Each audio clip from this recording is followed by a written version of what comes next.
Hello friend, જય શ્રી કૃષ્ણ. બજારમાં મળતું ડેરી જેવું એકદમ ઘટ અને ઠેફા જેવું દહીં ઘેરે બનાવીશું તો અમુક ટ્રીક અને ટિપ્સ સાથે દહીં બનાવશો તો તમારું દહીં પણ એકદમ ક્રીમી મલાઈદાર ચપ્પુએથી કાપીને જોવાય તેવું ઘટ દહીં ઘેરે બનશે. તો તેના માટે મેં ફૂલ ફેટવાળું 1 લિટર દૂધ લીધું છે. તો તમે જ્યારે પણ દહીં બનાવો ત્યારે ફૂલ ફેટ દૂધનો જ ઉપયોગ કરવાનો. તમારા ઘેરે આવતું હોય દૂધ એનો પણ તમે ઉપયોગ કરી શકો, પણ એ દૂધ તમારે મલાઈ કાઢીને લેવાનું નથી. તો દૂધ તમારે આ રીતે ફેટવાળું લેવાનું છે. તો હવે આપણે દૂધને ગરમ કરવા માટે મેં એક પેન લીધું છે, એમાં થોડું પાણી એડ કરવાનું છે. આ રીતે પાણી એડ કરવાથી આપણું દૂધ છે એ નીચે ચીપકશે નહીં. તો હવે આપણે દૂધ એડ કરવાનું છે. તો કોઈ પણ તમારા ઘેર આવતું હોય એ અથવા આ રીતના તૈયાર મળે છે એ કોઈ પણ દૂધ છે તમે લો, એ ફેટવાળું લેવાનું. તો 1 લિટર મેં દૂધ લીધું છે. દૂધમાં એક ઉફાળો આવવા દેશું ત્યાં સુધી આપણે ગેસની ફ્લેમ છે એ હાઈ રાખીશું. તો દૂધમાં એક ઉફાળો આવી ગયો છે. હવે ચમચાથી આ દૂધને આપણે બરાબર મિક્સ કરી લેવાનું છે.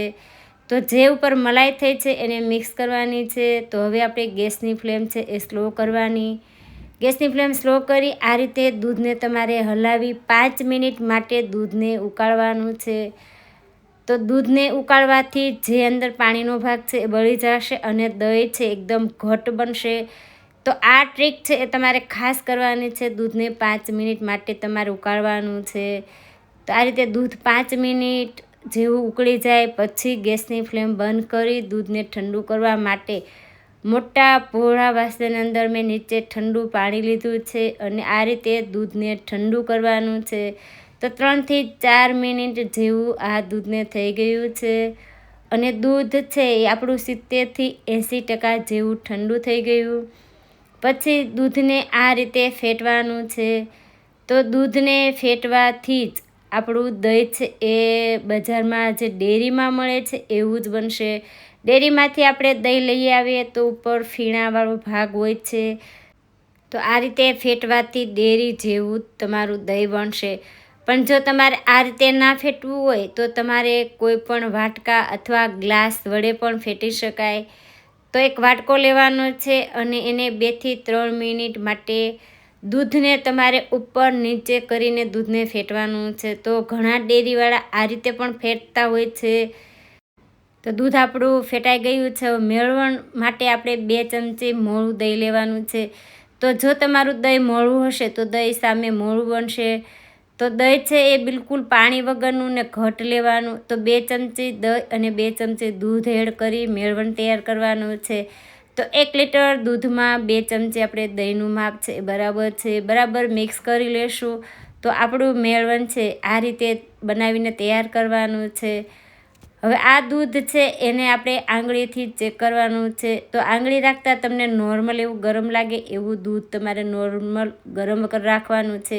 તો સાવ ઠંડુ પણ નથી કરવાનું ને વધારે ગરમ પણ નથી રાખવાનું. તો દહીંને મેળવવા માટે મેં માટીનું વાસણ લીધું છે. માટીના વાસણમાં દહીં છે એકદમ ઠેફા જેવું બને છે અને બિલકુલ પાણી વગરનું દહીં બનશે. તો આ માટીનું વાસણ છે નવું છે એટલે માટે મેં પાણી ભરીને રાખ્યું છે. એટલે જે માટીની સ્મેલ છે દહીંમાં બિલકુલ ના બેસે. તો 8 કલાક માટે મેં પાણીથી ભરીને રાખ્યું હતું. હવે એને કોરું કરી અને આપણે ઉપયોગમાં લેવાનું છે. તો આ મેળવણ છે એને આ રીતે આપણે ફરતું આખા વાસણની અંદર ફેલાવી લેવાનું છે. તો જેટલું દૂધ હોય એ રીતે તમારે આ મેળવણને માટીના વાસણમાં ફેલાવી લેવાનું. તો 1 લિટર દૂધ છે એટલે આપણે અડધું વાસણ ભરાશે એટલું આપણું આ વાસણ છે મોટું છે. એટલે એટલા વાસણમાં જ મેં મેળવણ એડ કર્યું છે. તો હવે આપણે આમાં દૂધ એડ કરવાનું છે. તો જે હવે મેળવણ વધ્યું છે એને પણ આપણે ઉપયોગમાં લેવાનું છે. તો કુલ 2 થી 3 ચમચી જેટલું આપણે મેળવણ છે પહેલાં એડ કર્યું છે અને 1 ચમચી જેટલું મેળવણ વધ્યું છે એને આપણે આ રીતે માટલીમાં એડ કરી અને ચમચીથી દૂધને હલાવવાનું છે. એટલે આ મેળવણ છે એકદમ સરસ રીતે બધા દૂધ સાથે મિક્સ થઈ જાય. તો ઢાંકીને આપણે 5 થી 6 કલાક માટે ગરમ જગ્યાએ રાખવાનું છે. જો તમે બહાર રાખશો તો તમારે 7 થી 8 કલાક માટે રાખવાનું. પણ કોઈ પણ ગરમ જગ્યાએ રાખશો તો માત્ર 5 જ કલાકની અંદર દહીં છે એ જામી જશે. તો હવે આ દહીંને 5 થી 6 કલાક જેવું થઈ ગયું છે અને દહીં છે એકદમ સરસ આપણું સેટ થઈ ગયું.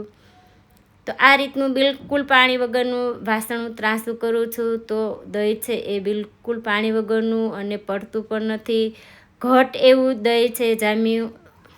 તો હવે આ દહીંને આપણે ચમચાથી દહીંને બહાર કાઢી લેશું. તો ચમચાથી કાઢીએ તો એકદમ ઘટ, ક્રીમી, મલાઈદાર, ચપ્પુએથી કાપવું પડે એવું ઢેફા જેવું દહીં છે બન્યું છે. તો આ રીતે આપણે કાપીને પણ જોઈએ તો ખ્યાલ આવશે દહીં છે કેટલું સરસ બન્યું છે. તો તમે પણ ચોક્કસ એકવાર આ રીતે દહીં જમાવશો. ઉનાળામાં ખાવાની ખૂબ મજા આવે તેવું આપણું ઢેફા જેવું દહીં છે બનીને તૈયાર થયું છે.